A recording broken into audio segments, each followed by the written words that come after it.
നമ്മൾ ഇനി പാർലമെന്റിലേക്ക് പോകുന്നത്. പാർലമെന്റിൽ ഇന്ന് നന്ദിപ്രമേയ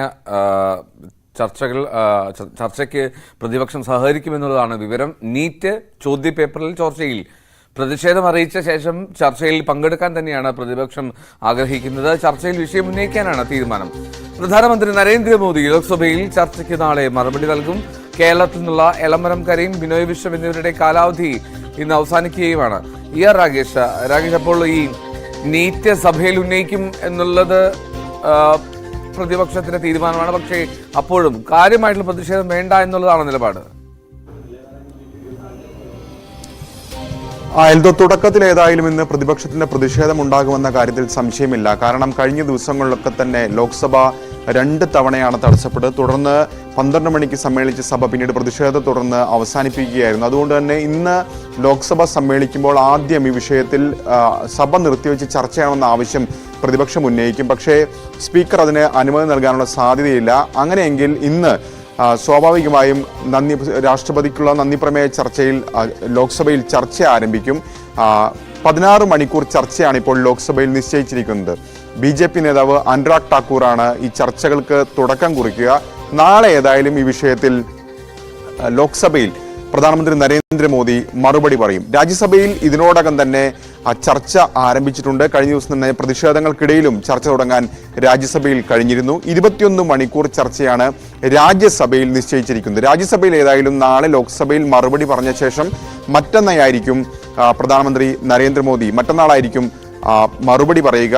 ഏതായാലും ഇന്ന് നീറ്റ് വിഷയത്തിൽ മാത്രമല്ല മറ്റു ചില വിഷയങ്ങൾ കൂടി പ്രതിപക്ഷത്തിന്റെ പ്രതിഷേധത്തിന് സാധ്യതയുണ്ട്. അതിലൊന്ന്, അന്വേഷണ ഏജൻസികളെ ഉപയോഗിച്ച് പ്രതിപക്ഷ നേതാക്കളെ വേട്ടയാടുന്നു എന്ന വിഷയം പ്രതിപക്ഷം ഉന്നയിച്ചേക്കും. ആം ആദ്മി പാർട്ടി ഈ വിഷയത്തിൽ കഴിഞ്ഞ കുറേ ദിവസങ്ങളായി പ്രതിഷേധത്തിലാണ്.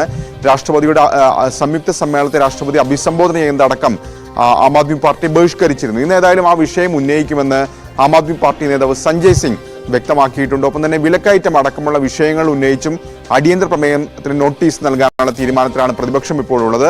ഏതായാലും ഇന്ന് കേരളത്തിൽ നിന്നുള്ള 2 അംഗങ്ങളുടെ കാലാവധി അവസാനിക്കുകയാണ്. അതൊന്ന് ബിനോയ് വിശ്വം, രണ്ടാമത് എളമരം കരീം.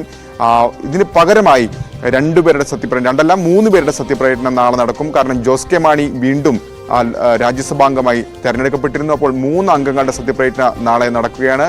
മുസ്ലിം ലീഗിലെ ഹാരിസ് ബീരാൻ, CPI-യിലെ PP സുനീർ, ഒപ്പം തന്നെ ജോസ് കെ മാണി, അവരുടെ സത്യപ്രതിജ്ഞ നാളെ നടക്കും. 2 അംഗങ്ങളുടെ കാലാവധി ഇന്ന് അവസാനിക്കുകയാണ്. എൽദോ, നന്ദിപ്രമേയ ചർച്ച തുടങ്ങുമ്പോൾ ആ നന്ദിപ്രമേയത്തിൽ തന്നെ ഉൾപ്പെടുത്തിക്കൊണ്ട്, ചർച്ചകൾക്കിടയിൽ തന്നെ ഉൾപ്പെടുത്തിക്കൊണ്ട് ഈ നീറ്റ് സഭയിലേക്ക് കൊണ്ടുവരിക എന്നുള്ളതാണോ പ്രതിപക്ഷം ആഗ്രഹിക്കുന്നത്?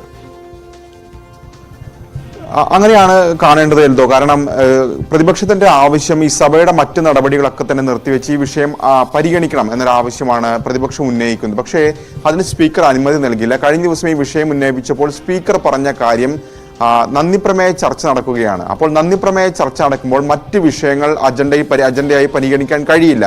നിങ്ങൾക്ക് വേണമെങ്കിൽ ഈ വിഷയങ്ങൾ, ഏത് വിഷയം വേണമെങ്കിലും ഈ നന്ദിപ്രമേയ ചർച്ചയ്ക്കിടെ പരാമർശിക്കാം എന്നാണ് സ്പീക്കർ പറഞ്ഞത്. അപ്പോൾ അത്തരമൊരു നീക്കം തന്നെയാണ് പ്രതിപക്ഷത്തിന്റെ ഭാഗത്തുണ്ടാവുക.